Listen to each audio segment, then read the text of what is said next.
आझाद मैदानामध्ये धनगर जमातीच्या एसटी आरक्षणाचा मुक्ती संग्राम हा लढा घेऊन आपण जातोय। गेल्या 2 महिन्यांपासून राज्यभरातील प्रत्येक जिल्ह्यात प्रत्येक तालुक्याला मी रात्री 4 वाजता घरी आलो। आरोग्याची काळजी न करता, जेवण झोप कसलाही विचार न करता, आणि माझे सर्व सहकारी यांनी सुद्धा आपला घर परिवार उद्योग व्यवसाय सगळं सोडून हे माझ्यासोबत रात्रंदिवस फिरत आहेत। आता बऱ्यापैकी आमचा दौरा झालेला आहे। ज्या भागात आम्ही पोहोचू शकलो नाही त्यांना त्यांची दिलगिरी व्यक्त करतो की आम्ही तुमच्यापर्यंत पोहोचलो नाही म्हणून नाराज होऊ नका। तुम्ही दीपक बोराडे म्हणून तुम्ही प्रत्येक गावात जाऊन तुमच्या गावात काय नियोजन करायचं ते करा आणि या लढ्यामध्ये ताकदीने उतरा। राज्यभरातून फोन येतात, मी बांधवांची दिलगिरी व्यक्त करतो। प्रत्येकाशी बोलणं होत नाही, काही लोकांचे फोन उचलले जातात, काहींचे उचलले जात नाहीत, कारण मी सातत्यानं माझा काय गोंधळ चालला हे मलाच माहिती आहे। प्रचंड संकटातून राजकीय षड्यंत्रांना पार करत ही लढाई आपण ताकदीनं घेऊन चाललेलो आहे।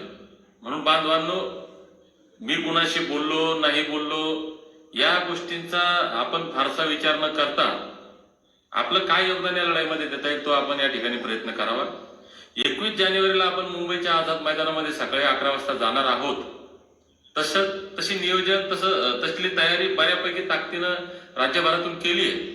मी विनंती करेन की 17 सप्टेंबरला हा लढा या ठिकाणी सुरू झाला होता। 17 जानेवारीला आपण जालन्याच्या त्याच आंदोलनाच्या क्रांतीच्या भूमीहून ज्या ठिकाणी अहिल्याबाईंचं पवित्र स्मारक होतंय त्या स्थळावरनं आपण निघणार आहोत। 17 तारखेला अंबळ पैठण पाथर्डी मार्गे चौंडी या अहिल्याबाईंच्या जन्मस्थळी आम्ही मुक्कामाला जाणार आहोत। 18 तारखेला सकाळी चौंडी येथून पंढरपूर मार्गे आरेवाडीच्या बिरोबानात मुक्कामाला जाणार आहोत। 19 तारखेला आरेवाडीतून फलटण तिथं धुळोबांचे दर्शन घेऊन ज्या ठिकाणी बी.के. कोकरे साहेबांनी या लढ्याची खऱ्या अर्थानं सुरुवात केली होती त्या ठिकाणी फलटण येथील धुळोबाचे दर्शन घेऊन आम्ही जेजुरीच्या खंडेरायाच्या चरणी 19 तारखेला मुक्कामाला असणार आहे। 20 तारखेला जेजुरी येथून निघून पुणे मार्गे नवी मुंबईपर्यंत आम्ही जाणार आहोत आणि 20 तारखेला नवी मुंबईला मुक्काम करणार आहोत। 21 तारखेला सकाळी 11 वाजता आपण मुंबईच्या आझाद मैदानात पोहोचणार आहोत। मी बांधवांना विनंती करेल, ज्यांना शक्य आहे त्यांनी 17 तारखेला 10 वाजेपर्यंत जालन्यात येण्याचा प्रयत्न करावा। जालन्यातून या ताफ्यामध्ये आपण सर्व सोबत जाऊया। सर्वांसाठी एक प्रकारे ही एक आयुष्यातील एक वेगळी संधी किंवा एक पहिली वेळ असेल, कारण मी सुद्धा चौंडीला गेलोय, बिरोबानात गेलो, पंढरपूरला गेलो, जेजुरीला गेलो, अजून त्या ठिकाणी मुक्कामी कधी आलो नाही। सगळे स्थळ जे आमचे शक्तीस्थळ आहे, ऊर्जा स्थान आहेत, आमचे देव आहेत, आमचे पूजनीय ह्या सगळ्या महापुरुष आहे तिथं, या ठिकाणी कधी एका दिवसात एका ह्याच्यामध्ये हे दर्शन करण्याचा योग आला नाही। म्हणून या सगळ्या ठिकाणी त्या पवित्र मातीमध्ये, त्या क्रांतीच्या संघर्षाच्या मातीमध्ये आम्हाला तिथं वास्तव्य करता येणार आहे। तिथून एक प्रचंड ऊर्जा आणि ताकद आम्हाला मिळणार आहे। ती ताकद, ती शक्ती घेऊन आम्ही आमच्या न्याय हक्काच्या अधिकारासाठी लढण्यासाठी सज्ज होणार आहोत। बांधवांनो, 17 तारखेपासूनच्या या प्रवासामध्ये आपल्या राहण्याची खाण्याची व्यवस्था आपण करतोय। म्हणजे राहण्यासाठी कुठे शाळा असेल, कुठे मंदिर असेल, कुठे एखादा हॉल असेल, तिथं आपली व्यवस्था होईल। जेवणाची नाश्त्याची व्यवस्था आपण करतोय। तुम्हाला येताना सोबत फक्त आपल्या अंगावर जे 4 दिवस 8 दिवस 10 दिवस जितकं तुम्ही येण्याचं तुमचं नियोजन असेल तितक्या दिवसांचे तुमचे कपडे, आपल्याला आथरण्यासाठी एक दरी चटई, अंगावर घेण्यासाठी एखादी चादर रग, असं काहीतरी आपल्याला, कारण थंडीचे दिवस आहे, थोडं थंडी आहे अजून, तर आपल्याला ओढण्यासाठी जे कपडे लागतात हे आपल्याला सोबत आणायचे। बाकी खाण्यापिण्याची अडचण नाही। तसंही मी 16 दिवस उपोषण केलंय। जर आपल्याला थोडासा त्रास झाला तर तो सहन करण्याची आमची तयारी पाहिजे, पण त्रास होणार नाही याची आम्ही काळजी घेऊ। कारण 4 दिवस 8 दिवस 15 दिवस जर आपण सोबत राहणार आहात तर आरोग्य चांगलं राहिलं, पोटात असलं तर आपण चालू शकतो, गाडीत डिझेल असलं तर गाडीत पळू शकते। म्हणून आपल्या खाण्यापिण्याची व्यवस्था ज्यांना शक्य आहे, 21ला तर सगळे जाणार आहेत मुंबईला, तर चला आपण जरा चौंडी, पंढरपूर, आरेवाडीचे बिरोबा, फलटणचे धुळोबा जेजुरीचे खंडेराया या सगळ्यांना साकडं घालत, या सगळ्यांकडनं एक ऊर्जा घेत, एक ताकद घेत आपण मुंबईच्या दिशेनं जाऊ. आमच्या लेकराबाळांच्या कल्याणाचा हा शेवटचा लढा आहे. भावांनो, बहिणींनो, माझ्या आईला, बहिणीला, ताईला, सर्वांना माझी विनंती आहे, सर्वांनी या लढ्यामध्ये ताकदीनं. मी आज सकाळपासून काही 2-3 व्हिडिओ पाहिले. छोटे छोटे मुलं सुद्धा म्हणतात जय मल्हार बोलो, मुंबई चलो. म्हणजे या छोट्या मुलांना आज हा संघर्ष कळतोय आणि मुलं सुद्धा म्हणतात की आम्हाला मुंबईला जायचंय. मला असं वाटतं ही या लढ्याची फार मोठी एक जमेची आणि एक स्ट्रॉंग बाजू आहे की मला जे अपेक्षित होतं की या लहान लेकरांना सुद्धा हा संघर्ष कळला पाहिजे आणि जो संघर्ष आम्ही सातत्यानं करतोय, वर्षानुवर्ष, पिढ्यानं पिढ्या आम्ही हा संघर्ष करतोय, हा संघर्ष सामला पाहिजे. हा संघर्ष आमच्या लेकराबाळांच्या वाट्याला न येता त्यांचं कल्याण झालं पाहिजे. जो वेळ आणि पैसा समाजाचा अनगिनत आतापर्यंत खर्च झाला याचं कुठंतरी सार्थक लागलं पाहिजे आणि हा संघर्ष संपला पाहिजे. यासाठी आमचा प्रयत्न होता. मला असं वाटतंय ते बऱ्यापैकी यशस्वी होत आहे. तेव्हा बांधवांनो, आपण येताना ह्या ज्या वस्तू मी तुम्हाला सांगितल्या आपल्याला दैनंदिन लागणारे ते आणायचे आहे. आपल्या गाडीला झेंडा आपला असावा. आपण सोबत येताना हे पिवळे रुमाल, तुम्ही जर गाडीमध्ये 10 लोक आलात तर 10 रुमाल तुमच्या गळ्यामध्ये पाहिजे, पण 10-20 शिल्लक रुमाल तुमच्याकडे पाहिजे. पिवळ्या टोप्या तुम्हाला घेता आल्या तर घ्या.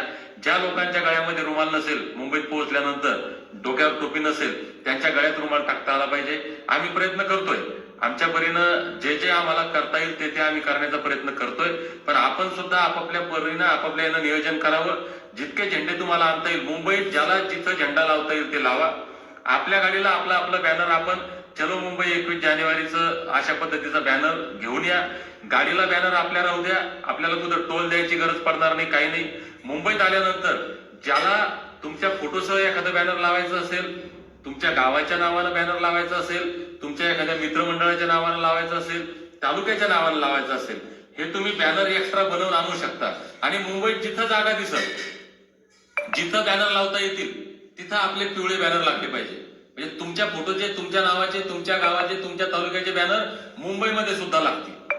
म्हणून यासाठी तुम्ही आतापासून नियोजन करा. जे बांधव आमचे ट्रेन येणारे, ट्रेन आपल्याच आहेत, आपल्याच पैशावर चालतात, आमच्या टॅक्स मधून ट्रेन चालतात.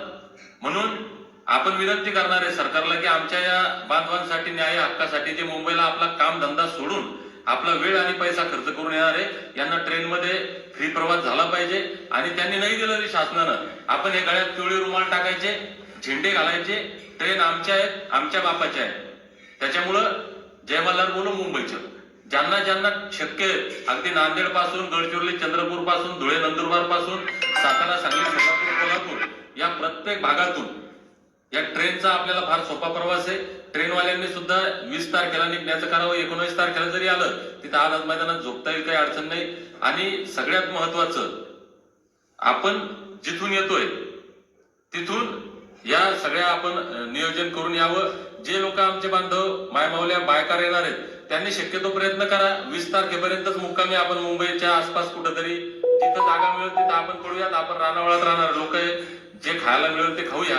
20 तारखेपर्यंत आले तर सोपं होईल. कारण 21 तारखेला संबंध महाराष्ट्रातून प्रचंड मोठ्या प्रमाणामध्ये सगळ्या वाहनं, मग तिथं कार्स असतील, टेम्पो असतील, ट्रक असतील, वडाप असतील, हे वेगवेगळ्या वाहनांनी, पिकअप असेल, सगळे आमचे समाज बांधव, मायमावले येणार आहेत. तेव्हा 21 तारखेला ट्रॅफिक होईल आणि तुम्हाला तिथपर्यंत पोहोचता येणार नाही. म्हणून जितक्या लवकर आपण मुंबईच्या वेशीवर पोहोचू, जितक्या लवकर आपण आझाद मैदानात पोहोचू, तितक्या लवकर आपली जागा तिथं सुरक्षित होणार आहे. म्हणून आपण आपल्या पद्धतीनं यावं. सर्वात महत्वाची विनंती भावांनो, काही मीडियावाले आमच्या सोबत होते, मीडियाने आम्हाला न्याय देण्याचा प्रयत्न केला. आम्हाला मीडियाला नाव ठेवायचं नाही, परंतु आपली मीडिया सोशल मीडिया. म्हणून हा मोबाईल हे सर्वात मोठं आमचं क्रांतीचं साधन आहे, आमच्या हातातलं सर्वात मोठं शस्त्र आहे. एका धनगराला दुसऱ्या धनगराशी जोडण्याचं हे सगळ्यात मोठं साधन आहे. म्हणून या मोबाईलचा वापर करून हा मेसेज, हा व्हिडिओ प्रत्येक आमच्या मल्हार मावळ्यापर्यंत पोहोचवा.